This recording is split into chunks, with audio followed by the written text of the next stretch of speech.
नमस्कार साथियों, अभिनव career academy के ऑनलाइन प्लेटफॉर्म पर आप सभी का एक बार फिर से स्वागत है। और अपनी जो जियोग्राफी चल रही थी राजस्थान की, उस जियोग्राफी में अपने नदियां पढ़ रहे थे और भौतिक प्रदेश इससे पहले पढ़ चुके हैं और इसको अच्छे तरीके से अपने पूरे विस्तार से पढ़ा। और अब अपने नदियां पढ़ रहे हैं, उन नदियों के बारे में, अपने अरब सागरीय नदियां, उन नदियों के बारे में डिटेल से पढ़ सके हैं। और साथ ही साथ अब अपने बात कर रहे हैं कौन सी नदियों की, अपने बंगाल की तरफ प्रवाहित होने वाली नदियां, उनके बारे में। और उसमें से 2-3 नदियां बाकी हैं, उनके बारे में अपने कंटिन्यू करते हैं और चलते हैं अपने टॉपिक पर।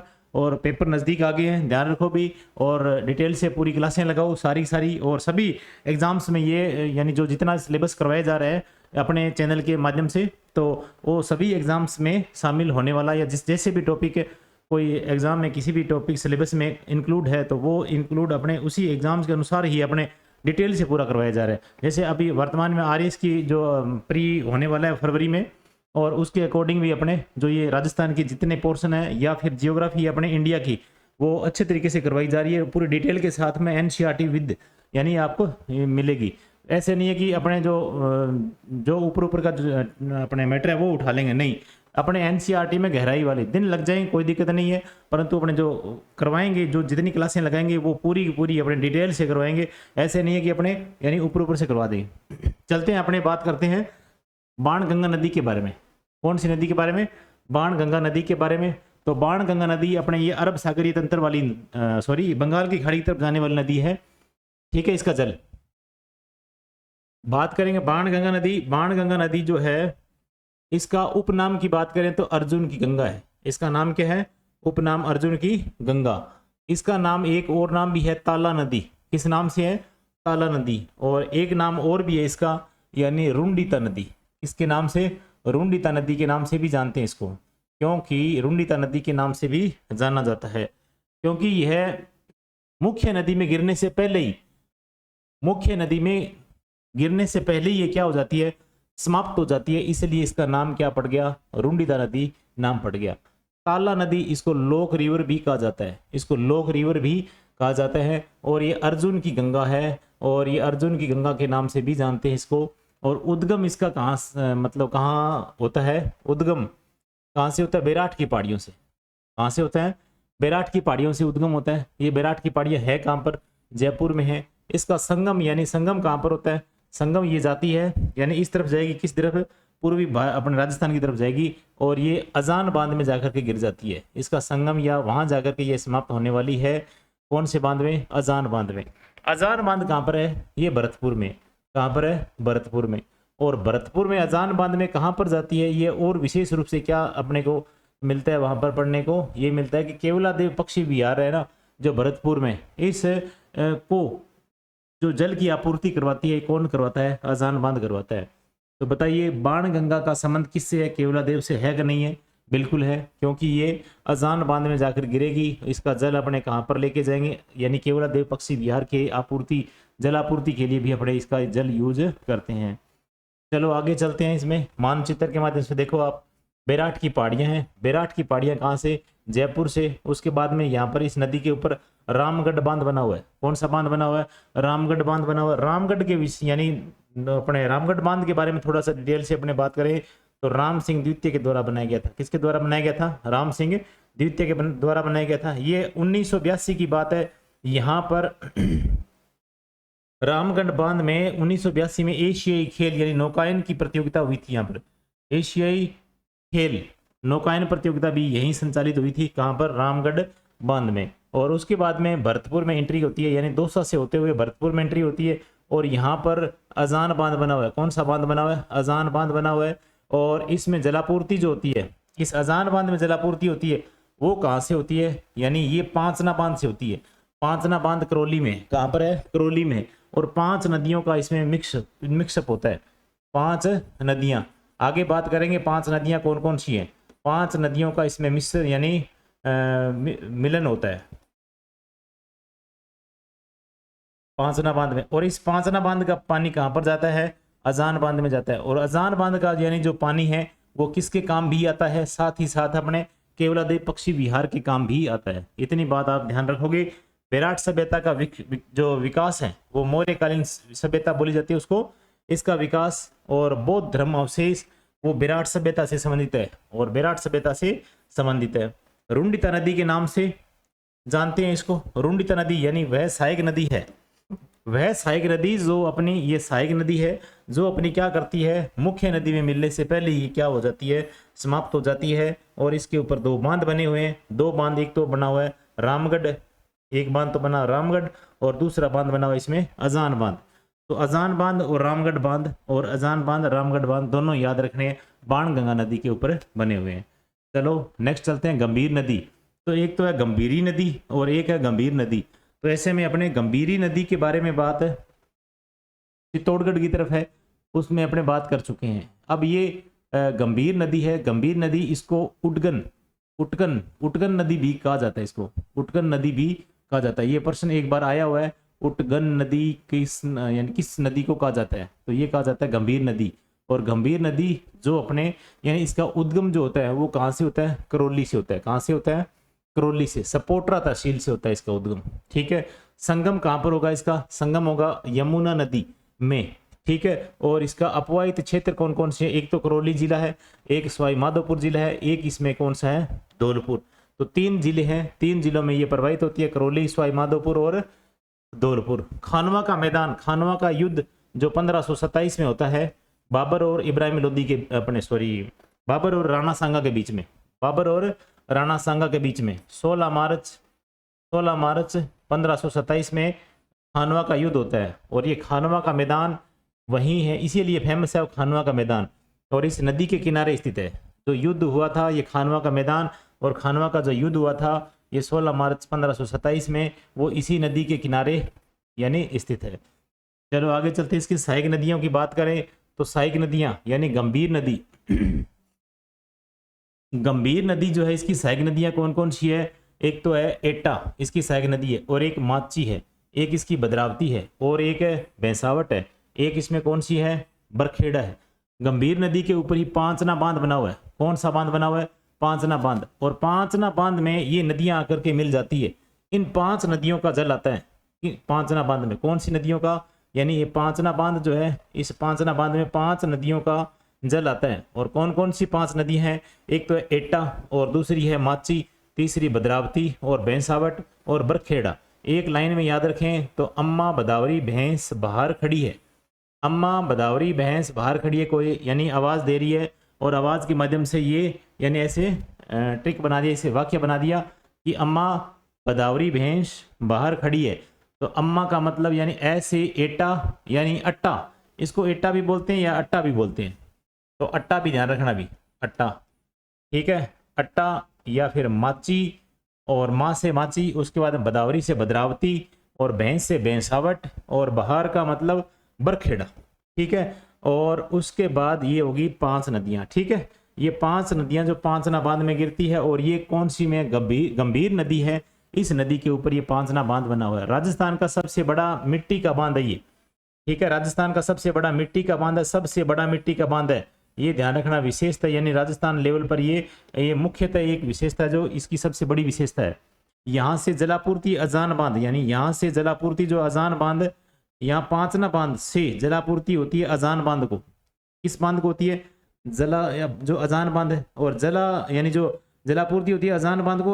अजान बांध से जलापूर्ति जो होती है वो किसको होती है, केवला देव को होती है। नेशनल जो अपने अभ्यारण्य बना है, या अभ्यारण्य इसको कहते हैं अपने, तो ये है राष्ट्रीय अभ्यारण्य। ठीक है, केवला देव भरतपुर में, इसको अजान बांध से पानी मिलता है। अजान बांध को कहाँ से मिलेगा, पांचना बांध से, और पांचना बांध को 5 नदियों से। ये 5 नदियां किसकी सहायक नदी है, गंभीर नदी की सहायक नदी है। इतनी बात आप ध्यान रखोगे। चंबल के अलावा यानी सीधे यमुना में मिलने वाली, सीधे यमुना से मिलने वाली नदी दूसरी नदी है। कौन सी नदी है, ये दूसरी नदी है। तो दूसरी नदी यानी ये गंभीर नदी कौन सी है, चंबल से सीधे मिलने वाली, चंबल से सीधे मिलने वाली ये दूसरी नदी है। और इतनी बात आपने ये पढ़ ली। ठीक है, इसके साथ ही अपने पार्वती 2 भी या इसी क्षेत्र में है। इसकी जो एक गंभीर नदी की जो सहायक नदी है, उसकी सहायक नदी पार्वती 2 भी आती है। एक पार्वती तो वो है जो एमपी और राजस्थान के मध्य में 2 बार सीमा बनाती है, वो पार्वती जो अपने चंबल की सहायक नदियों के रूप में पढ़ चुके हैं। और ये जो गंभीर नदी है ये भी यानी इस तरफ जाने वाली है, किस तरफ, बंगाल की खाड़ी की तरफ जाने वाली है। इसे अपने यानी पार्वती 2 के नाम से जानते हैं। और ये किसकी सहायक नदी है? ये है गंभीर की सहायक नदी है, ठीक है। और इससे पहले बाणगंगा पढ़ चुके हैं। और उसके बाद अपने ये दो नदियां जो है, ये दो नदियां जो सीधे डायरेक्ट यानी चंबल में न मिल करके सीधे डायरेक्ट क्या मिलती है, यमुना में मिलने की मिलती है सर, ठीक है ना। तो ये दूसरी नदी है कौन सी? गंभीर। और पहली कौन सी है? बाणगंगा। फिर बात करते हैं आंतरिक प्रवाह वाली नदियां। आंतरिक प्रवाह का मतलब है राजस्थान के अंदर ही ये प्रवाहित होती है। और इसमें क्या होता है कि आंतरिक प्रवाह यानी इसमें अगर काउंट करें तो ये एक तो घग्गर नदी आती है, ठीक है। इसका जल बाहर किसी और नदी के माध्यम से, ये आंतरिक यानी राजस्थान में ही काम आता है इसका जल। और इसके अलावा इसका जल यहाँ से चल करके और दूसरी जगह कहीं नहीं जाता है, ठीक है। और न ही इसमें कोई दूसरी कोई नदी इसमें मिल रही है। तो आंतरिक प्रवाह वाली नदियों के बारे में बात करें तो घग्गर नाम आता है पहले, और उसके बाद में कांतली नदी का नाम आता है, उसके बाद में आता है साबी नदी का, और उसके बाद में आता है कांकने या कांकनी नदी का नाम आता है। उसके बाद में रूपारेल नदी का नाम आता है। उसके बाद में रूपनगढ़ का नाम आता है, और मैंथा नदी का नाम आता है या मंथा नदी, और खंडेला और खारी, इन नदियों का नाम आता है। ये सांबर झील में गिरती है। 4 नदियां जो है ये कहाँ पर गिरती है? ये सांबर झील में गिरती है। कौन सी? एक तो है रूपनगढ़, और दूसरी कौन सी है? मंथा, खंडेला और खारी। ये 4 नदियां सांबर झील में गिरती है। सांबर झील जो जयपुर और नागौर और यानी जो अजमेर का कुछ क्षेत्र यहाँ पर स्थित है। ये देखो सांबर झील यहाँ पर बनी हुई है, ठीक है। ये सांबर झील यहाँ पर बनी हुई, यहाँ पर एक खारी नदी है, और यहाँ एक रूपनगढ़ है, और यहाँ पर मंथा नदी है, और यहाँ पर रूपारेल है, ठीक है। रूपारेल अलग है अभी, ठीक है। ये है अपने हाँ, यहाँ पर ये नदियाँ जो है, यहाँ पर सांबर झील है। आगे इसका जो पूरा चार्ट पढ़ेंगे यहाँ पर आगे देखो, यानी ये देखो सांबर झील और जयपुर में और अजमेर में नागौर में, इन 3 जिलों में ये विस्तारित है। सांबर झील की लंबाई की बात करें तो इसकी आती है 36 किलोमीटर। कितनी आती है? 36 किलोमीटर। अगर चौड़ाई की बात करें तो 2 से लेकर के 3 किलोमीटर है इसकी चौड़ाई, 2 से लेकर 3 किलोमीटर। अजमेर से आने वाली नदी जो है वो है रूपनगढ़। कौन सी है? रूपनगढ़ नदी है। और इधर ये मनोहरपुर पहाड़ी जयपुर से आने वाली नदी कौन सी है? मंथा नदी या फिर मेडा नदी। कौन सी है? मंथा या मेडा। सीकर से आने वाली नदी कौन सी है? खंडेला नदी है। कौन सी है? खंडेला नदी। और इधर से यानी नागौर से आने वाली नदी है वो कौन सी है? खारी नदी है। तो अब देखो इसमें मानचित्र में, यानी ये खारी नदी है, और ये खंडेला नदी है सीकर से आने वाली, और ये मेंथा नदी है जयपुर से, मनोहरपुर था या मनोहरपुर की पहाड़ियों से, और ये रूपनगढ़ यानी अजमेर से आने वाली है। तो 3 जिलों में इसका विस्तार है। किसका? सांबर झील का। सांबर झील तीनों जिलों की सीमा पर ये स्थित है। तो 3 जिलों में इसका विस्तार है। ध्यान रखें कि कौन कौन से में, एक तो नागौर में, और दूसरा कौन सा है? अजमेर में, और तीसरा कौन सा है? जयपुर में। तो नाज याद रखना भी, नाज है हमें किसके ऊपर? हमें यानी सांबर झील पर नाज है। हमें किस पर नाज है? सांबर झील पर नाज है।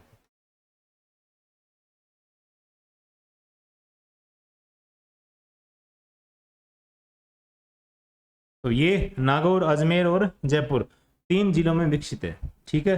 तो यहां पर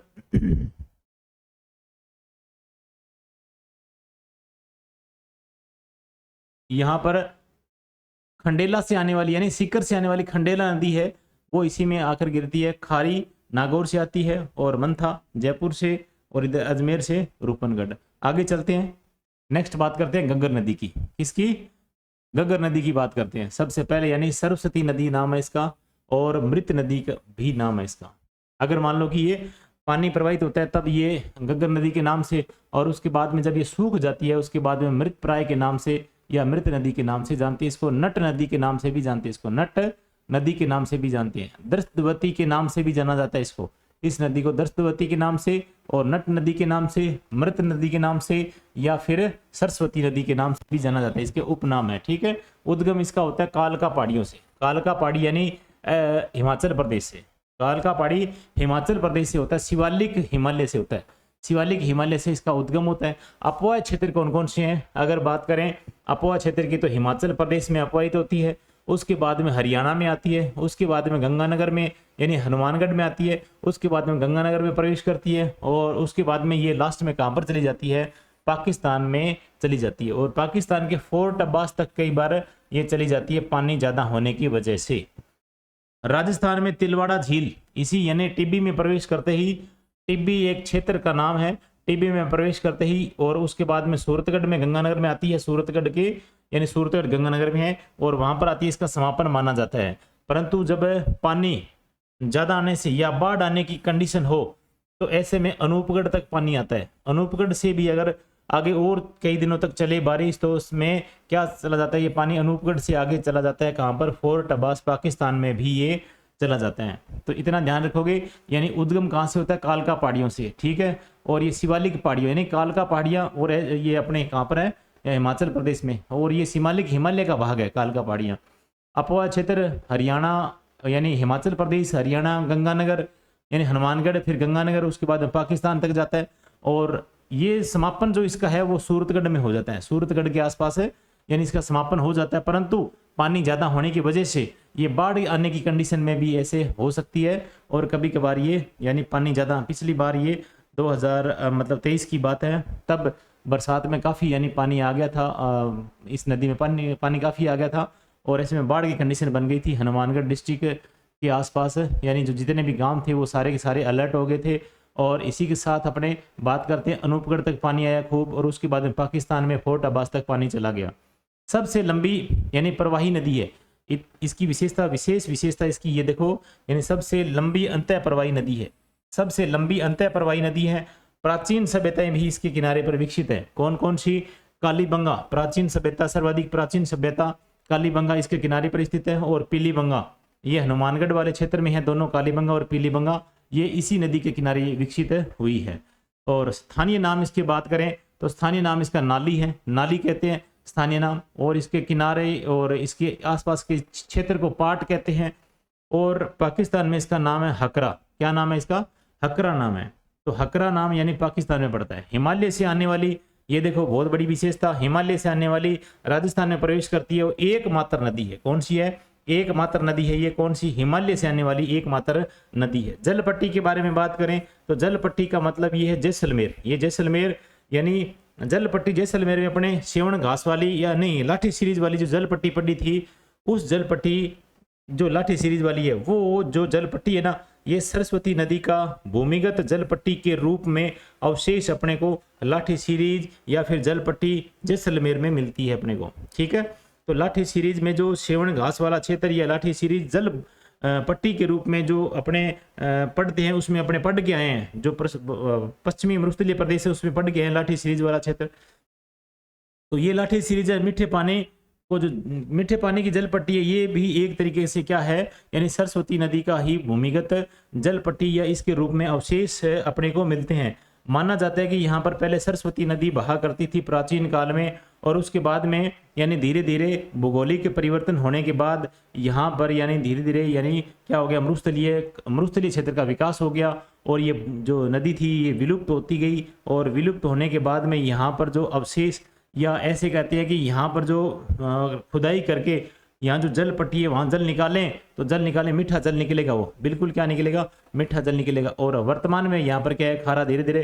तो ऐसे में यानी यहाँ पर जो परतें जमती गई और वैसे वैसे आगे यानी कई सालों के बाद में या बहुत सारे यानी हजारों सालों के बाद में ये परिवर्तन हुआ है। तो ये परिवर्तन होना यानी यहाँ पर अब घग्गर नदी जो विकसित है, ये जो क्षेत्र है, ये पेटा जो है या फिर ये जो क्षेत्र है ये सरस्वती नदी के ऊपर ही यानी प्रवाहित माना जाता है। ऐसे माना जाता है कि ये पहले यहाँ पर सरस्वती नदी हुआ करती थी और इसी पेटे के ऊपर यानी कौन सी नदी बह रही है अब वर्तमान में, यानी घग्गर नदी बह रही है। और इसका जल यानी यहाँ पर इसके जो क्षेत्र है, इसका आसपास का रीजन जो क्षेत्र है, इसमें अगर खुदाई करके ट्यूबवेल का या फिर नलकूप का विकसित करें तो यहाँ पर मीठा पानी निकलता है। तो ऐसे माना जाता है कि यहाँ इसी क्षेत्र में क्या है, सरस्वती नदी बहा करती थी कभी किसी ज़माने में, और तब ये मीठा पानी है और इसी रीजन में मिलेगा मीठा पानी। और इसके आसपास इधर उधर अपने खुदाई करेंगे ट्यूबवेल की, बोरवेल की या फिर अपने नलकूप की, तो नहीं हो पाएगा, यहाँ पर मीठा जल नहीं निकलेगा। तो ये ध्यान रखना। इसकी जगह पर कौन सी नदी बह रही थी, सरस्वती नदी बहती थी ये प्राचीन काल से, या फिर इसको शास्त्रों में भी इसमें बताया गया है। फिर बात करते हैं कांतली नदी। कांतली नदी के बारे में बात करते हैं, खंडेला की पहाड़ियों से निकलती है, सीकर जिले में खंडेला की पहाड़ियां, और ये चूरू और झुंझुनू सीमा तक ये जाती है। चूरू और यानी झुंझुनू सीमा तक ही जाती है। कौन सी नदी? कांतली नदी है। ठीक है, यह झुंझुनू को दो भागों में बांटती है। ये झुंझुनू को यानी इस झुंझुनू को कितने भागों में बांट देती है? इसको दो भागों में बांट देती है। ठीक है, दो भागों में बांटती है। गणेश्वर सभ्यता इसी नदी के किनारे विकसित हुई थी। गणेश्वर सभ्यता है इसी नदी यानी कांतली नदी के किनारे ही विकसित हुई थी। यहाँ पर गणेश्वर सभ्यता है, और ये स्टार्ट होती है, उद्गम इसका खंडेला की पहाड़ियों से होता है।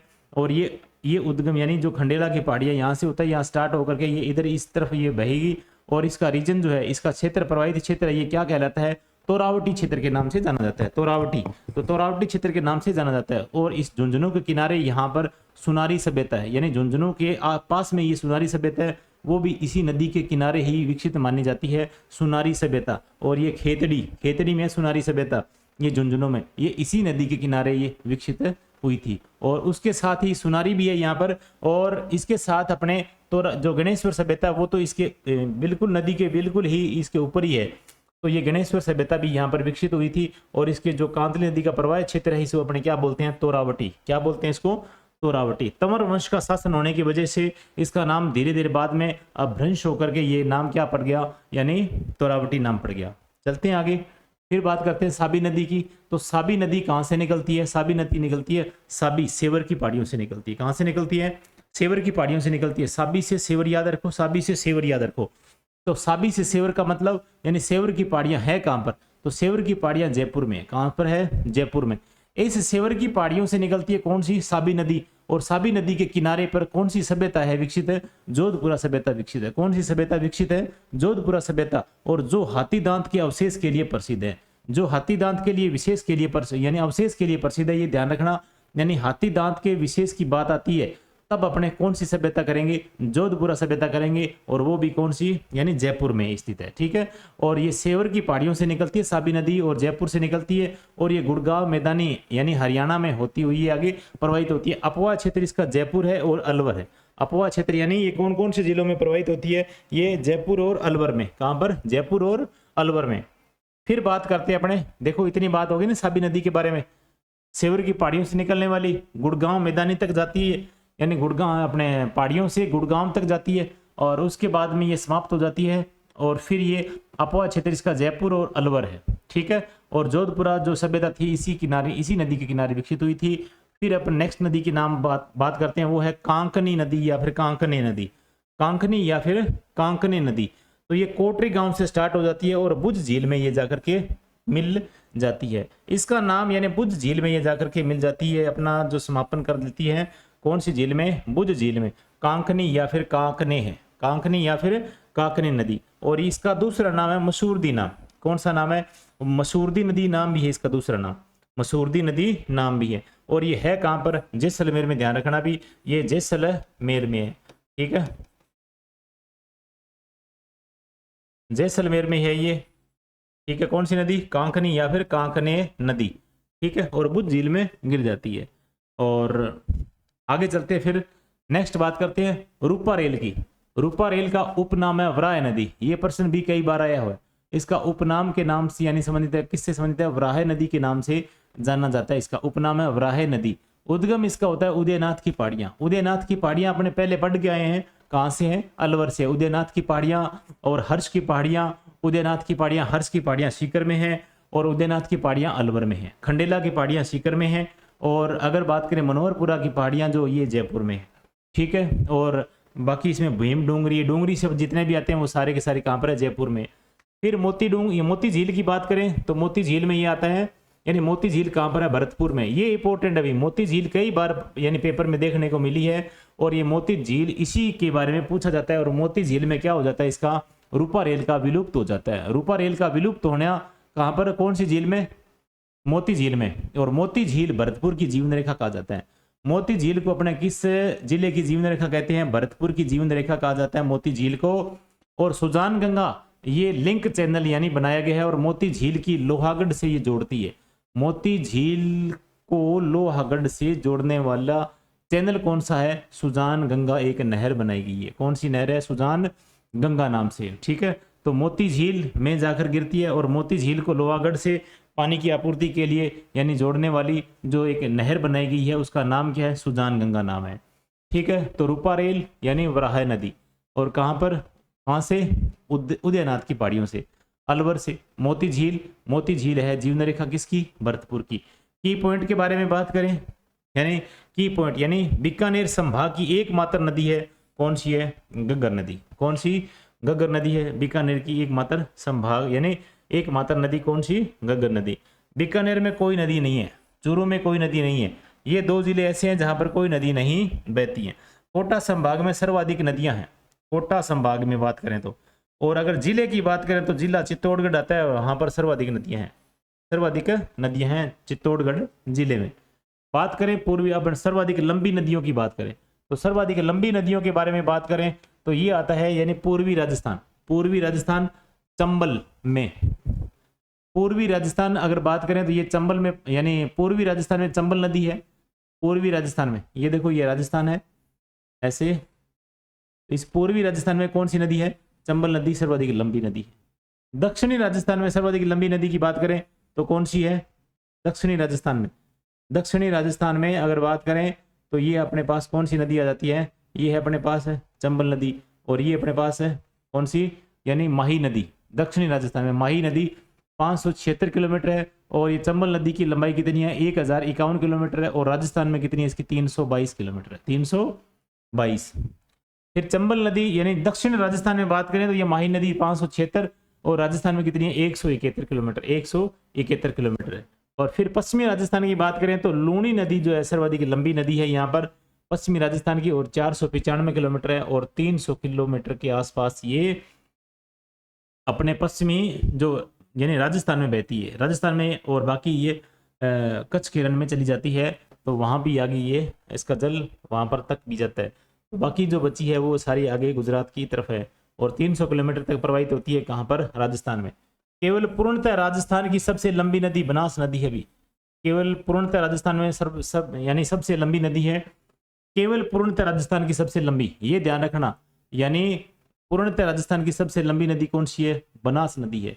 आंतरिक जल प्रवाह की सबसे लंबी नदी कौन सी है, घग्गर नदी है, ध्यान रखना। और उत्तरी राजस्थान में भी क्या है, घग्गर नदी है, तो उत्तरी राजस्थान में घग्गर नदी। और बनास नदी की लंबाई कितनी है, 512 किलोमीटर, ये पूर्णतः राजस्थान में ही है।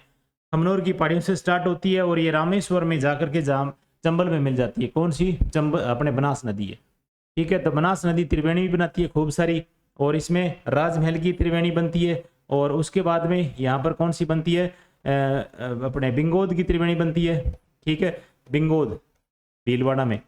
और उसके बाद में कौन सा, रामेश्वर में भी क्या बनती है, त्रिवेणी बनती है। रामेश्वर सवाई माधोपुर में, बिंगोद भीलवाड़ा में है, और राजमहल टोंक में है। तीन नदियों का यहाँ पर संगम होता है। यहाँ पर बीबीएम, राजमहल में बीबीएम होता है, और बिंगोद में अपने बडखा, और फिर रामेश्वर में क्या होता है, बत्सी। ये ट्रिक है, बीबीएम यानी बेडच और बनास में नाल, बडखा से बनास, डे से डाई, खा से खारी, और बत्सी का मतलब बनास, और च से चंबल, और शी से शीप। तो ये ध्यान रखना, छोटी सी ट्रिक बनाई हुई है। और उसके बाद में उत्तरी राजस्थान में यानी कौन सी नदी, घग्गर नदी। चलते हैं आगे, फिर बात करते हैं अपवा क्षेत्र के अनुसार नदियों का क्रम बताइए। तो अपवा क्षेत्र सबसे ज्यादा किसका है, बनास नदी का है, ठीक है। उसके बाद में किसका है, लूणी का। उसके बाद में किसका है, चंबल का। उसके बाद में किसका है, माही नदी का, ठीक है। तो अपवा क्षेत्र के अनुसार नदियों का क्रम बताएं, यानी ये कौन सा क्रम है, ये अवरोही क्रम है। कौन सा क्रम है, ये अवरोही क्रम है, घटते क्रम। तो घटता क्रम है, इसका मतलब पहले सबसे ज्यादा आएगा, तो ये सबसे ज्यादा कौन सा है, बनास का। उसके बाद में लूणी का, फिर ये आता है चंबल का, फिर क्या आता है, यानी माही नदी का। समान शब्दात्मक नदियों की बात करें तो जैसे सागी नदी और एक साबी नदी है, सागी और साबी नदी है। सागी नदी है वो लूणी में मिल जाती है, और साबी है वो अंतः प्रवाही नदी के अंतर्गत काउंट होती है। साबी अपने सेवर की पहाड़ियों से अभी अपने पड़ गए हैं। उसके बाद में एक सूकड़ी और एक सूकली है। अब सूकड़ी नदी है वो तो है लूणी की सहायक नदी, और सूकली है वो पश्चिमी बनास की नदी, पश्चिमी बनास की सहायक नदी है। काली सिंध और काली सील के बारे में बात करें तो काली सील अपने पड़ी थी, एक बनास की सहायक नदी आती है काली सील, यानी करौली के आसपास इसका नाम अपने को देखने को मिला था मानचित्र में। और काली सिंध है वो तो है चंबल की मुख्य नदी तो है, यानी बाईं तरफ से यानी दाईं तरफ से मिलने वाली सबसे लंबी नदी है कौन सी, काली सिंध। काली सिंध की भी आहू और परवन दो इसकी सहायक नदी है। जैसे काली सिंध है और इसकी इधर से आती है कौन सी, आहू नदी है, इधर से कौन सी आती है यानी परवन नदी है। ये कौन सी नदी है, ये नदी कौन सी है, ये काली सिंध है। आगे जाकर के ये मिल जाती है, कहाँ पर मिल जाती है, नानेरा स्थान पर मिल जाती है, नानेरा कोटा में मिल जाती है। कहाँ से, चंबल में। तो चंबल की यानी सहायक नदी है कौन सी, काली सिंध है। उसके बाद में काली सील है और ये बनास की सहायक नदी है। फिर अपने दो नदियां अपने नाम आया था किसका, यानी मोरेन का और मोरेल का। तो मोरेन जो है न जो आता है वो माही की सहायक नदी है, ध्यान रखना न, ठीक है। एनएम एनएम ध्यान रखना भी, एनएम दोनों पास पास में है।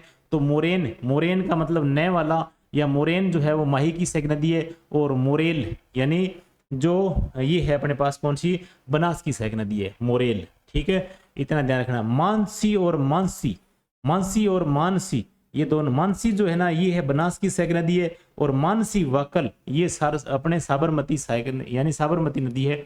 उसकी दो नदियां जो शामिल होती है, मानसी और वाकल दो नदियों के रूप में स्टार्ट होता है और ये साबरमती नाम पड़ता है इसका बाद में। और ये नदियां वो नदी है जो अपने अरब सागर की तरफ जल ले जाने वाली नदी जो है उसकी जो नदियां हैं ये मानसी और वाकल, ठीक है। और एक नाम आता है मानसी, ये बनास नदी की सहायक नदी है।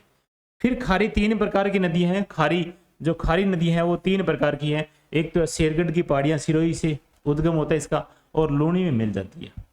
शेरगढ़ की पहाड़ियां सिरोही से इसका उद्गम होता है और लूणी में मिल जाता है। और उसके बाद में खारी नदी जो है वो एक नदी और है, सांबर झील में गिरती है। अभी अपने पढ़ गए हैं सांबर झील यानी खारी, खारी यानी कौन सी नदी, खंडेला की पहाड़ियों से खारी नदी का उद्गम होता है। नहीं नहीं, खारी नदी का उद्गम खंडेला की पहाड़ियों से हो रहा है क्या, सबसे पहले पढ़ा था। खंडेला नदी है ये, खारी का उद्गम नागौर से हो रहा है, सॉरी। तो खारी नदी का उद्गम जो है नागौर से हो रहा है और खंडेला से, खंडेला नदी का उद्गम होता है सीकर से। तो ऐसे में अपने ध्यान रखना भी, ये खारी नदी जो है ये सांबर झील में गिरती है, नागौर से अंतः प्रवाही नदी है ये, और नागौर से इसकी स्टार्टिंग है और ये खारी दूसरी नदी आ गई, ठीक है। और तीसरी खारी की बात करें तो बिजराल पहाड़ियों से निकलता है, राजसमंद से उद्गम इसका होता है, बनास नदी में मिल जाती है। और जो बडखा अपने बिंगोद में त्रिवेणी बनाती है बडखा, ठीक है ना, यहाँ पर ये खारी मिक्स हो जाती है। और एक खारी शेरगांव की पहाड़ियों से निकलती है, लूणी नदी में मिक्स होती है, और एक अंतः प्रवाही जो सांबर झील में गिर जाती है। फिर बात करते हैं गंभीर और गंभीरी की। तो गंभीर जो है ना, गंभीर ये तो अपने अभी पढ़ के हैं, यमुना में जाती है ये गंभीर नदी क्षेत्र जो अभी यमुना क्षेत्र में जाते हैं। इसमें पांचना बांध यानी 5 इसकी सहायक नदियां। कौन कौन सी 5 नदियां हैं, अन्ना, ठीक है, बदावरी, भैंस, और उसके बाद में यानी कहाँ पर है जो अन्ना बदावरी भैंस, ऐसे एक ट्रिक जो बनी थी अपने पढ़ी थी। कौन सी ट्रिक है, ये जो ट्रिक अपने बात कर ली थी, ये जो ट्रिक जो थी ये है अपने पास है, यानी अम्मा, अम्मा बदावरी भैंस बाहर खड़ी, अम्मा बदावरी भैंस बाहर खड़ी, ये नदियों के बारे में अपने बात की थी। ये नदियां जो है किसकी, गंभीर नदी की है, 5 सहायक नदी हैं और ये पांचना बांध में गिरती है। और बाद में इसका बांध का पानी यानी अजान बांध को जलापूर्ति करता है, अजान बांध किसको, केवलादेव को जलापूर्ति करता है। ऐसे ये श्रृंखला बनी हुई है, ठीक है। और फिर चलते हैं अपने आगे, इसके बारे में बात करते हैं गंभीर और गंभीरी नदी। तो गंभीर नदी जाकर के कहाँ पर मिलती है, आगे यमुना में इसका जल चला जाता है। फिर गंभीरी की बात करें तो बेडच की सहायक नदी है, बेडच और बनास। बेडच आगे जाकर के कहाँ पर जाती है, बनास में मिल जाती है। तो ऐसे में यानी गंभीरी और फिर बेडच, उसके बाद में बनास नदी। तो ये ध्यान रखना, यानी गंभीरी और गंभीर दोनों में फर्क है, ठीक है। और काली सिंध और काली सील में फर्क है, और मानसी और मानसी में फर्क है, और खारी 3 प्रकार की है, और मोरेन और मोरेल में भी फर्क है, और सागी और साबी में भी अंतर है। तो इन सभी के शब्दों के बारे में आप अच्छे तरीके से ध्यान रखना। राजस्थान में नदियों के किनारे पर स्थित कोई कस्बे या शहर के बारे में बात करें तो जैसे मान लो कि चंबल नदी पर कोटा जो बसा हुआ है वो कौन सी नदी पर है, चंबल नदी के। और नाथ द्वारा जो बसा हुआ है कौन सी नदी के किनारे है, नाथ द्वारा बनास नदी के किनारे, नाथ द्वारा राजसमंद में है। सवाई माधोपुर जो बसा हुआ है वो बनास नदी के किनारे है। आसिंद जो है, आसिंद भीलवाड़ा, ये खारी नदी के किनारे है। सुमेरपुर पाली जवाई नदी के किनारे है। अजमेर यानी लूणी नदी के किनारे या वहां पर उसके नाग पहाड़ियों से निकलती है जो लूणी नदी है, ठीक है, किसकी, अजमेर की नाग पहाड़ियों से। हनुमानगढ़ जो घग्गर नदी के किनारे, अनूपगढ़ भी घग्गर नदी के किनारे है। और पिल्लू का पूरा ये गंभीर नदी के किनारे है। पिल्लू का पूरा यानी करौली में है ये, और गंभीर नदी के किनारे हैं। और गलियाकोट जो है माही नदी के किनारे है। गलियाकोट डूंगरपुर में जो रमकड़ा उद्योग के लिए प्रसिद्ध है। रमकड़ा उद्योग के लिए गलियाकोट प्रसिद्ध है। ये कहाँ पर है? चंबल यानी सॉरी माही नदी के किनारे। एरनपुरा जो पाली में है ये जवाई नदी के किनारे हैं। और उसके बाद मंडोर जो जोधपुर में है ये नागदरी या जलधारा, नागदरी जलधारा है उसके किनारे हैं। और भीलवाड़ा में कोठारी नदी यानी भीलवाड़ा जो है वो कोठारी नदी के किनारे बसा हुआ है। फिर केशोरायपाटन बूंदी में जो है ये चंबल में है। और टोंक जो है यानी अपने चंबल के किनारे बसा हुआ है केशोरायपाटन, ठीक है ना, बूंदी वाला, बूंदी का ये केशोरायपाटन ये चंबल नदी के किनारे बसा हुआ है। टोंक जो जिला है ये बनास नदी के किनारे बसा हुआ है। यहाँ राजमहल की जो अपने राजमहल में ये क्या बनाती है? त्रिवेणी बनाती है। राजमहल में जो बिसलपुर डैम है वो टोंक में ही है, ठीक है। और बनास नदी के साथ में यानी जो राजमहल में बडखा यानी जो अपने संगम होता है नदियों का, और उसमें अपने बात करते हैं यहाँ पर त्रिवेणी बनती है। विजयनगर में अगर विजयनगर बात करें भीलवाड़ा में है, खारी नदी है यहाँ पर। और गुलाबपुरा भी भीलवाड़ा में, ये भी खारी नदी के किनारे विकसित है। और फिर ये जालोर जो होता है वो सोकड़ी नदी के किनारे, जालोर है वो सोकड़ी नदी के किनारे है। बालोतरा की बात करें तो बालोतरा लूणी नदी के किनारे है। लूणी नदी के किनारे बालोतरा बाड़मेर या बालोतरा डिस्ट्रिक्ट भी बन चुका है। तो ऐसे में अपने सूरतगढ़ की बात करें तो सूरतगढ़ घग्गर नदी के किनारे, और पाली जो है वो बांडी नदी के किनारे, और जम्मू और रामगढ़ है वो बाणगंगा नदी के किनारे हैं। और झालावाड़ जो है जम्मू और रामगढ़ ये बाणगंगा नदी जयपुर वाली अपने बात की थी, बैराट की पहाड़ियों से निकलने वाली। और बाण झालावाड़ जो है ये काली सिंध नदी के किनारे। काली सिंध का मतलब ये काली सील नहीं है, काली सिंध है। बिलाड़ा जो है वो कौन सी नदी? लूणी नदी के किनारे। बिलाड़ा जोधपुर, बिलाड़ा जोधपुर ये कहाँ पर है? लूणी नदी के किनारे विकसित है या फिर ये बसा हुआ है।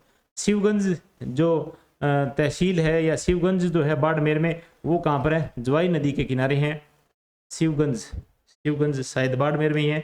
और ये अपने बात करेंगे जैसे चित्तौड़गढ़ है, चित्तौड़गढ़ ये कौन सी नदी किनारे? बेडच नदी के किनारे विकसित है। तो इतनी बात आपको ध्यान रखना, एक दो बार आप रिपीट करिए, और रिपीट करने के बाद में याद हो जाएंगे सारे के सारे शहर ये कौन सी नदियों के किनारे विकसित है। जल दुर्ग की बात करें तो जल दुर्ग यानी कौन कौन सी नदियों पर जल दुर्ग बने हुए हैं उनके बारे में थोड़ा सा यानी डिटेल से बात करें तो ये हो जाएगा। वैसे दुर्ग के टॉपिक में और आ जाएगा, परंतु ये जो नदियों का टॉपिक चल रहा है इसमें यानी जल दुर्ग यानी नदियों से संबंधित है। ऐसे में अपने गागरोन दुर्ग है वो काली सिंध नदी और आहू नदी है, इस दोनों के मिश्रण पर बना हुआ है। इन दोनों का मिक्स होता है, जहां पर मिलन होता है काली सिंध और आहू नदी का, ये अपने काली सिंध है और ये आहू नदी है। यहाँ पर कौन सा बना हुआ है? जल दुर्ग बना हुआ है। कौन सा? गागरोन का किला, गागरोन का किला बना हुआ है। मनोवर थाना यानी काली खाड़ और परवन नदी के किनारे है। काली खाड़ नदी है एक, और एक है अपने मनोवर थाना जो बना हुआ है झालावाड़ में ही है मनोवर थाना। और दुर्ग जल दुर्ग, ठीक है, ये काली खाड़ और परवन नदी के किनारे हैं। भैंसरोडगढ़ की बात करें चित्तौड़गढ़ में है, राजस्थान का वेल्लोर के नाम से जाना जाता है। और ये चंबल और बामणी नदी के किनारे बना हुआ है। चंबल और बामणी नदी के किनारे बना हुआ है। इसका वेल्लोर यानी वेल्लोर तमिलनाडु में स्थित है, इसलिए इसको यानी दो नदियों के संगम पर बना हुआ है। ऐसे में भैंसरोडगढ़ को किस नदी के अपने किस नाम से जानते हैं? राजस्थान का वेल्लोर के नाम से जाना जाता है। शेरगढ़ जो अपने जल दुर्ग है या शेरगढ़ में शेरगढ़ जो किला है वो परवन नदी के किनारे है। कौन सी नदी किनारे है? परवन नदी के किनारे और 12 में। चित्तौड़गढ़ का किला जो है गिरी दुर्ग के नाम से, इस दुर्ग के नाम से गिरी दुर्ग के नाम से जाना जाता है। गिरी दुर्ग के नाम से जाना जाता है चित्तौड़गढ़ का किला। ये गिरी दुर्ग यानी गिरी दुर्ग का मतलब पर्वतों में ये दुर्ग है। मेसा का पठार है इसके ऊपर, ये इसकी तलहटी में ये दुर्ग बना हुआ है। बेडच नदी और गंभीर नदी इन दोनों के संगम पर बना हुआ। बेडच और गंभीरी नदी, सॉरी गंभीर नहीं है, गंभीरी नदी के यानी ये क्या है? संगम पर बना हुआ है। कौन सा? यानी चित्तौड़ का किला। और चित्तौड़ का किला है क्या? गिरी दुर्ग है, ठीक है। और जालोर दुर्ग की बात करें तो सुकड़ी नदी के किनारे बना हुआ है। ये सुकड़ी नदी के किनारे यानी ये नदी है सुकड़ी, इसके किनारे कौन सा दुर्ग है? जालोर दुर्ग। और ये मेसा का पठार और नदी कौन सी है? बेडच और गंभीरी। बेडच और गंभीर दोनों का मिलन स्थल है। यहाँ पर क्या बना हुआ है? चित्तौड़ का किला, गिरी दुर्ग कहते हैं इसको। और शेरगढ़ है, ये किला बना हुआ है परवन नदी के किनारे, ये 12 में है। और भैंसरोडगढ़ है, ये राजस्थान का वेल्लोर कहा जाता है। और ये कौन सी है? चंबल और बामणी नदी के किनारे। ध्यान रखना भी, दो नदियों का संगम है, वहां पर क्या है? भैंसरोडगढ़। फिर बात करें गागरोन है, ये जल दुर्ग है, ये ध्यान रखना। और मनोहर थाना जो किला है ये बना हुआ है काली खाड़ और परवन नदी के किनारे। और जो काली सिंध और आहू नदी के किनारे कौन सा है, यानी गागरोन का किला बसा हुआ है या स्थित है। फिर बात करते हैं अंतरराज्यीय नदियों के बारे में। 3 राज्यों में बहने वाली नदियां कौन कौन सी है। चंबल नदी है, वो मध्य प्रदेश में बहती है, स्टार्ट होती है राजस्थान में बहती है और उसके बाद उत्तर प्रदेश यमुना में मिल जाती है। माही नदी की बात करें तो ये एमपी से स्टार्ट होती है, राजस्थान में प्रवाहित होती है, उसके बाद में गुजरात में जाकर के इसका अंत हो जाता है। गगर नदी है, हिमाचल प्रदेश से स्टार्ट होती है, तो उसके बाद में पंजाब में प्रवाहित होती है, उसके बाद में हरियाणा में बहती है और उसके बाद में राजस्थान में आकर के ये क्या हो जाती है, विलुप्त हो जाती है। तो गगर नदी है 3 राज्यों में बहने वाली नदियां या फिर 3 से ज्यादा, ठीक है, ये 4 राज्यों में आ गई। 2 राज्यों में बहने वाली नदियों के बारे में बात करें, यानी एमपी और राजस्थान में, तो ये कौन कौन सी नदी है। जैसे मान लो कुन्नू नदी है, उसको कोनेड भी बोलते हैं, और काली सिंध है, ये अपने पड़ गए हैं, और पार्वती भी अपने पड़ गए हैं। कौन सी, पार्वती, जो 2 बार सीमा बनाती है राजस्थान की, राजस्थान और मध्य प्रदेश के बीच में 2 बार सीमा बनाती है। और आहू नदी जो अपने काली सिंध की सहायक नदी है, और निमाज नदी है, ये निमाज नदी है, ये भी यानी मध्य प्रदेश और राजस्थान के मध्य बहने वाली 2 स्टेट में बहने वाली नदी है। रेवा नदी के बारे में बात करें तो ये भी यानी मध्य प्रदेश से स्टार्ट होती है, राजस्थान में भी इंटर करती है। और ये परवन नदी है, और ये अनास नदी है। अनास नदी अपने बात की थी माही की सहायक नदी है, इधर ये अनास नदी मिक्स हो जाती है। और ये कहाँ से स्टार्ट हो रही है, ये एमपी से स्टार्ट हो रही है। अनास नदी यहाँ गलियाकोट में आकर के ये मिल जाती है। कौन सी नदी, अनास नदी है, ठीक है। और ये भी किसकी है, अपने मध्य प्रदेश और राजस्थान में 2 स्टेट के में काउंट कर जाती है, ठीक है। और ये अपने परवन नदी है, ये काली सिंध, जैसे मान लो ये चंबल नदी है, और इसके साथ में मिलने वाली ये नदी कौन सी है, परवन नदी है। और इधर से कौन सी आती है, आहू नदी आती है, और इसके किनारे पर कौन सा है, गागरोन दुर्ग है। तो ये ध्यान रखना, अनास और परवन और रेवा, निवाज, आहू, पार्वती, काली सिंध, ये 2 राज्यों में कौन कौन से, यानी मध्य प्रदेश और राजस्थान। फिर बात करें राजस्थान और गुजरात के बारे में, तो राजस्थान और गुजरात में बहने वाली एक तो लूणी नदी है। कौन सी नदी है, लूणी। देखो राजस्थान में स्टार्ट होती है नाग पहाड़ियों से, और जाकर के ये कच्छ के रण में गुजरात में विलुप्त हो जाती है। और पश्चिमी बनास राजस्थान से स्टार्ट हो रही है, कहाँ से स्टार्ट हो रही है, सिरोही से स्टार्ट हो रही है, और उसके बाद ये गुजरात में खंबात की खाड़ी में जाकर के गिर जाती है। उसके बाद में एक सूकली नदी है, जिसको सीपू बोलते हैं। किस नाम से जानते हैं इसको, सूकली, और इसको उपनाम है सीपू, सीपू। और साबरमती नदी है, ये भी खंबात की खाड़ी में, और हतमती नदी है, ये भी इसकी सहायक नदी के रूप में काउंट मानी जाती है। और ऐसे में अपने राजस्थान और गुजरात में बहने वाली नदियों के बारे में बात कर चुके हैं। फिर राजस्थान में यानी उत्तर प्रदेश, राजस्थान और उत्तर प्रदेश में बहने वाली नदियों के बारे में बात करें तो 2 ही नदियों का नाम आता है, इसमें बाणगंगा और एक गंभीर नदी। बाणगंगा और एक गंभीर नदी, बाणगंगा और एक गंभीर नदी, ये जाकर के किस में नहीं मिलती है, यमुना में नहीं मिलती है, और ये पहले ही विलुप्त हो जाती है, परंतु राजस्थान से बाहर निकल जाती है। परंतु राजस्थान से ये क्या निकल जाती है, बाहर निकल जाती है, बाणगंगा और गंभीर नदी है। और गंभीर नदी के बारे में तो हमने पूरी डिटेल से पढ़ गए हैं, 5 नदियों का संगम, पांचना, बांध, अजान, बांध, केवला देव, ये सब चीजें इसके बारे में, गंभीर नदी के बारे में पूरी यानी सटीक अपने जानकारी प्राप्त करके आए हैं। फिर राजस्थान की यानी जो प्रमुख जलप्रपात है या नदियां हैं उनके बारे में बात करें तो चूलिया जलप्रपात बना हुआ है। चूलिया जलप्रपात कहाँ पर बना हुआ है, भैंसरोडगढ़ में बना हुआ है। और कौन सी नदी पर है, ये बनी है नदी चंबल नदी है। तो चंबल नदी के ऊपर चूलिया जलप्रपात बना हुआ है। एक बना हुआ है भीमताल जलप्रपात, ये मांगली नदी के किनारे है। कौन सी नदी किनारे है, मांगली नदी किनारे, और बूंदी में है। कहाँ पर ये, बूंदी में। भीमताल एक स्थान का नाम है, वहीं एक जलप्रपात बना हुआ है। तो ये बना हुआ है कौन सा, यानी भीमताल जलप्रपात, और ये बना हुआ है भीमताल में और बूंदी में है। कौन सा है, बूंदी में। तो राजस्थान का सर्वाधिक ऊंचा या अपने जो सर्वाधिक ऊंचा जलप्रपात ये अपने पास कौन सा है, ये जलप्रपात है चूलिया जलप्रपात। कौन सा जलप्रपात है ये अपने पास राजस्थान का यानी सब सर्वोच्च जो जलप्रपात है वो कौन सा है, चूलिया जलप्रपात है। भैंसरोडगढ़ में चंबल नदी के किनारे है, चंबल नदी पर है, ठीक है। उसके बाद में मेनाल की बात करें, मेनाल जलप्रपात है, ये मेनाल में है, भीलवाड़ा में है, और मेनाल नदी पे है। मेनाल ही नदी पर है, भीलवाड़ा में है। अरना झरना जलप्रपात है, ये कई बार प्रश्न में आया हुआ है, यानी कांस्टेबल के, पीटीईटी के, और एक बार तो ये आरएस में भी पूछ लिया गया था। अरना झरना जलप्रपात ये कहाँ पर है, अरना झरना, यानी नाम ही अजीब सा है और वहाँ का स्थानीय नाम दिया हुआ है उनका। तो ऐसे में ये अरना झरना जलप्रपात है, ये जोधपुर में। कहाँ पर है ये, जोधपुर में, और कोई नदी नहीं है इसमें। अरना झरना जलप्रपात ये क्या होता है, ये बरसात का पानी इकट्ठा होने के बाद में ये चालू हो जाता है। और उसके बाद में फिर ये दमोह जलप्रपात बांडी, यानी दमोह जलप्रपात बाड़ी, कहाँ पर है ये, बाड़ी में है। तो बाड़ी कहाँ पर है? धौलपुर में। बाड़ी जो क्षेत्र है ये कहाँ पर है? धौलपुर में। ये भी कोई नदी, किसी नदी पर नहीं है। दिर जलप्रपात है, ये कहाँ पर है? ये भरतपुर में। और ये काकुड नदी पर है, काकुड नदी पर है। कहाँ पर है? दिर जलप्रपात। दिर, ये दिर जलप्रपात है, ये भरतपुर में। कहाँ पर है? ये भरतपुर में है, ठीक है। और भरतपुर में ये, और ये कहाँ पर है? काकुड नदी के किनारे है। कहाँ पर? काकुड नदी के किनारे है। तो इतने जलप्रपात है, इतने, यानी चूरिया जलप्रपात राजस्थान का सर्वोच्च जलप्रपात है। ये सर्वोच्च यानी सबसे ऊंचा जलप्रपात है राजस्थान का। 18 मीटर के आसपास इसकी यानी ऊंचाई है। और उसके बाद में भीमतल की बात आ गई, मांगली नदी के किनारे। और फिर बात आती है मैनाल नदी जलप्रपात, फिर अरना झरना जलप्रपात इंपॉर्टेंट है।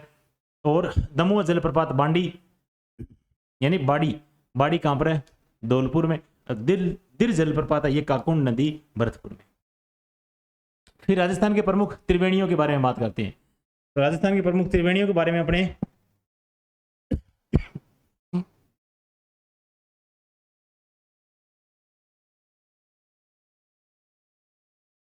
चलते हैं आगे, फिर त्रिवेणियों के बारे में बात करते हैं। तो त्रिवेणियां अपने पहले पढ़ चुके हैं। एक तो बिंगोद में बनती है। कहाँ पर बनती है? बिंगोद में। एक राजमहल में बनती है, एक रामेश्वर घाट में बनती है, और एक बेणेश्वर जगह पर बनती है त्रिवेणी, ठीक है। त्रिवेणियां कहाँ पर बनेगी? रामेश्वर घाट में और रामेश्वर में, यानी सवाई माधोपुर में। कहाँ पर? सवाई माधोपुर में। राजमहल टोंक में, और बिंगोद, बिंगोद कहाँ पर? भीलवाड़ा में। और जो बेणेश्वर है वहाँ कहाँ पर है? डूंगरपुर में। तो तीन तीन नदियों का संगम हो रहा है और त्रिवेणी बन रही है। ये सारी की सारी त्रिवेणियां बन रही है। और सबसे इंपॉर्टेंट बात यह है कि कौन कौन सी यहाँ पर नदियां मिलती है। तो ये अपने बात की थी बीबीएम की। किसकी बात की थी? बीबीएम। तो इसमें बीबीएम जो है ये बनास और बेडच और मैनाल। यहां पर अपने बात की थी किसकी? बडखा। देखो ऐसे बडखा शब्द है, इसको अपने याद करेंगे तो बनास और डाई और खारी नदी। फिर बात आती है रामेश्वर में बचसी। बचसी ऐसे शब्द याद रखोगे तो कोई दिक्कत नहीं। अपने शब्दों से लेना क्या है? अपने को याद रखना है, यानी एक जो अपने याद रहे ऐसे कौन कौन सी नदियां हैं, ये शब्द याद कर लेंगे तो बाद में नदियों का इधर उधर होना नामुमकिन हो जाएगा। तो ऐसे में बचसी का मतलब यानी ये हो जाएगा बनास, और च से चंबल, फिर सी से शीप, फिर सोजामा। सोजामा तो सोम, जाखम और माही। सोम, जाखम, माही। ये ट्रिक के माध्यम से अच्छे तरीके से याद कर लेना इनको। और ये इसकी त्रिवेणी है। पूरे राजस्थान में ये इतनी ही 4 त्रिवेणियां बनती है। और फिर बात करते हैं राजस्थान की नदियों की। ये उपनाम, उपनाम के बारे में एक बार और पढ़ लेते हैं। पढ़ के तो है सारे सारे, और एक बार रिवीजन के तौर पर अपने बात कर लेते हैं। बाणगंगा का नाम अपने पढ़ गए, कौन सा? अर्जुन की गंगा, रुंडिता नदी और ताला नदी, यानी लोक रिवर के नाम से भी जानते हैं। इसको ऐसे भी लिखा आ सकता है, बताइए लोक रिवर किसे कहते हैं? लोक रिवर, लोक रिवर या फिर ऐसे रिवर, ये इंग्लिश का शब्द है, कोई जरूरी नहीं है मात्रा की इसकी, ठीक है। तो लोक रिवर शब्द के नाम से भी जाना जाता है। ये इसे बोलते हैं अपने ताला नदी, ठीक है। और अब माही नदी का उपनाम के बारे में बात करें तो अपने बांगड़ की, बांगड़ की गंगा या फिर कांठल की गंगा, 2 नाम तो ये हो गए। उसके बाद में दक्षिण राजस्थान की स्वर्ण रेखा, बस ये इसके 3 नाम हो गए। किसके? माही नदी के नाम हो गए। ज्वाई की बात करें तो पश्चिमी राजस्थान की गंगा के नाम से जानते हैं इसको, ज्वाई नदी को, ठीक है। फिर जाखम की बात करें तो आदिवासियों की गंगा के नाम से जाना जाता है इसको। फिर लूणी की बात करें तो लूणी है लवणवती के नाम से जाना जाता है, ठीक है। लूणी जो लवणवती, सागरमती, सरस्वती दोनों मिलकर के लूणी बनती है, ठीक है। चंबल नदी के बारे में बात करें तो इसका नाम है, उपनाम है कामधेनु। क्या नाम है? कामधेनु।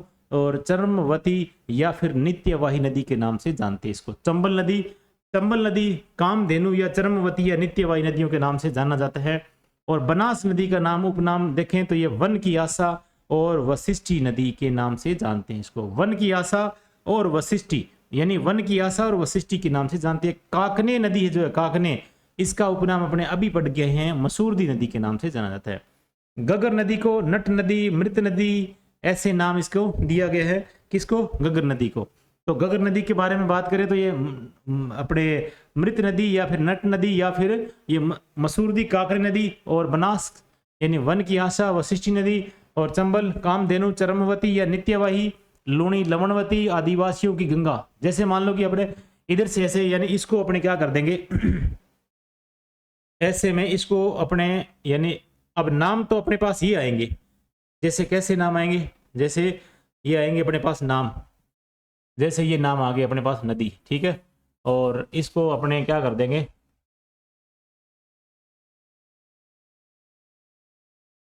एक बार नहीं अपने लिख करके ऐसे लिख करके देखो आप, और फिर अपने क्या हो जाएगा, याद हो जाएंगे, क्या हो जाएंगे, ये याद हो जाएंगे। तो याद हो जाएंगे तो याद हो जाएंगे तो अपने सबसे बड़ी बात याद करनी है, और याद करेंगे तो ये अपने लंबे समय तक ये याद रहेंगे। और ऐसे में अपने ये देखो यहाँ पर अपने नदियों के नाम लिखने हैं, और फिर इधर से अपने पढ़ना है, और पढ़ करके अपने नाम लिखेंगे। और ऐसे ये देखो जैसे मान लो कि अर्जुन की गंगा, सीधा प्रश्न आएगा अर्जुन की गंगा कौन से या नदी को कहते हैं, तो अपने नाम लिखेंगे बाण गंगा। कौन सा नाम लिखेंगे, बाण गंगा नाम इसका लिखेंगे। किस नाम से, बाण गंगा नाम से।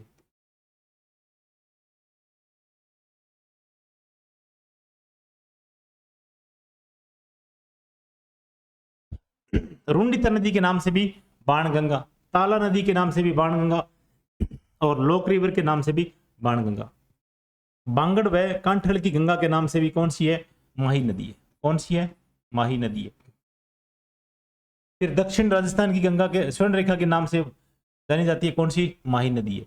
पश्चिमी राजस्थान की गंगा के नाम से किसको जाना जाता है, पश्चिमी राजस्थान की है ये, ठीक है ना। पश्चिमी राजस्थान की कौन सी, पश्चिमी राजस्थान की गंगा के नाम से जवाई नदी को, कौन सी नदी का नाम है ये, जवाई नदी के नाम से। उसके बाद में आती है लवणवती, किसका नाम है, लूणी नदी का नाम है। किसका है, लूणी नदी का नाम। आदिवासियों की गंगा के बाद बात करें तो ये कौन सी है, आदिवासियों की गंगा कौन सी नदी है, जाखम नदी है। कौन सी है, जाखम। ध्यान रखना आदिवासियों की गंगा यानी माही को मत कर देना, जाखम नदी है वो आदिवासियों की गंगा के नाम से जाना जाता है।